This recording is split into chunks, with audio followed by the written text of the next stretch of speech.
Hello dear students, friends, welcome. இந்த வீடியோவில் 11th English 12th English public exam உடைய time management schedule update நம்ம இந்த வீடியோவில் பார்க்க போகிறோம்.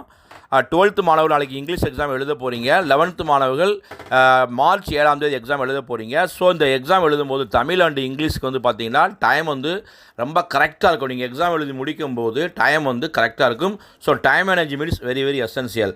ஸோ இந்த இங்கிலீஷ்க்கு வந்து பார்த்தீங்கன்னா பார்ட் 1ல் வந்து 20 கொஸ்டின் அட்டன் பண்ண போகிறீங்க. சினானிம்ஸ் 3 இருக்கும், ஆன்டனிம்ஸ் 3 இருக்கும், கிராமர் பார்ட்டும் இருக்கும், ஜென்ரல் டாப்பிக்கும் மொத்தம் 20 கொஸ்டின்.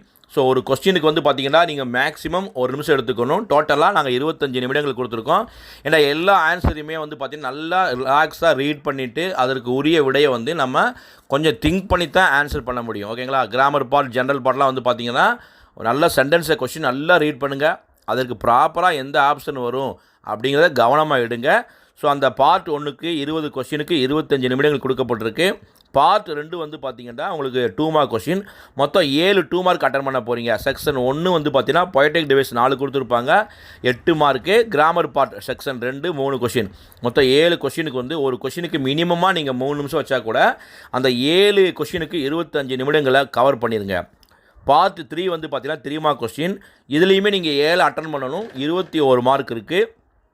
செக்ஷன் 1 வந்து பார்த்திங்கன்னா இஆர்சி 2 அட்டன் பண்ணணும். செக்ஷன் 2 வந்து பார்த்திங்கன்னா ப்ரோஸ் கொஸ்டின் ஆன்சர் 2 அட்டன் பண்ணணும். செக்ஷன் 3 வந்து பார்த்திங்கன்னா ஜென்ரல் காம்ப்ரிஹென்ஷன் 3 அட்டன் பண்ணணும். ஸோ 7 கொஸ்டின் 21 மார்க் இருக்குது. ஒரு கொஸ்டினுக்கு மினிமமாக நீங்கள் 5 மினிட்ஸ் எடுத்துக்கலாம். 35 நிமிடங்களில் வந்து இந்த செக்ஷன் பார்ட் 3 வந்து கம்ப்ளீட் பண்ணிடுங்க. பார்ட் 4 5 மார்க்ஸ், மொத்தம் ஒரு 7 5 மார்க் அட்டன் பண்ண போகிறீங்க 35 மார்க்குக்கு. குறிப்பாக கொஸ்டின் நம்பர் 41 42 43 வந்து பார்த்திங்கன்னா 3 பேராகிராஃப் எழுதணும்.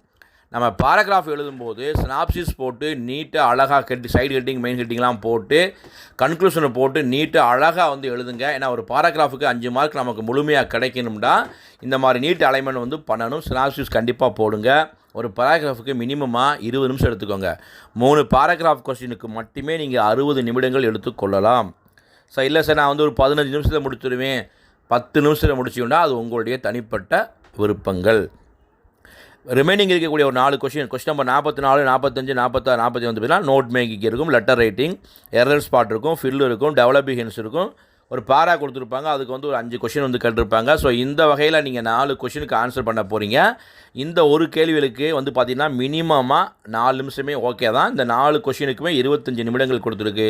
ஸோ டோட்டலாக ஓவராலாக வந்து இங்கிலீஷ் எக்ஸாமுக்கு வந்து பார்த்திங்கன்னா 170 நிமிடங்களில் முடிச்சிடலாம். ரிவிஷன் 10 நிமிஷம். சார் நீங்கள் சில மாணவர்கள் வந்து பார்த்திங்கன்னா எக்ஸாமை வந்து 7ஆவே முடிச்சிருவீங்க. நம்ம முழுமையாக ஆன்சர் பண்ணணும்னா கிட்டத்தட்ட 160 நிமிஷத்துலேருந்து 170 நிமிஷம் ஆகும். நல்லா ரிவைஸ் பண்ணுங்கள், அலைன்மெண்ட் பண்ணுங்கள், எந்த கொஸ்டினை மிஸ் பண்ணிக்கோங்க செக் பண்ணிக்கோங்க. நீட்டாக 3 மணி நேரத்துக்கு முன்னாடியே 10 நிமிஷத்துக்கு முன்னாடியே தேர்வை அழகாக முடிச்சிடலாம். வினாயன் கண்டிப்பாக மறக்காமல் வந்து போடுங்க. இந்த வீடியோ பிடிச்சா லைக் பண்ணுங்கள், மறக்காம நம்ம சேனலை சப்ஸ்கிரைப் பண்ணிக்கோங்க. அதை பஸ்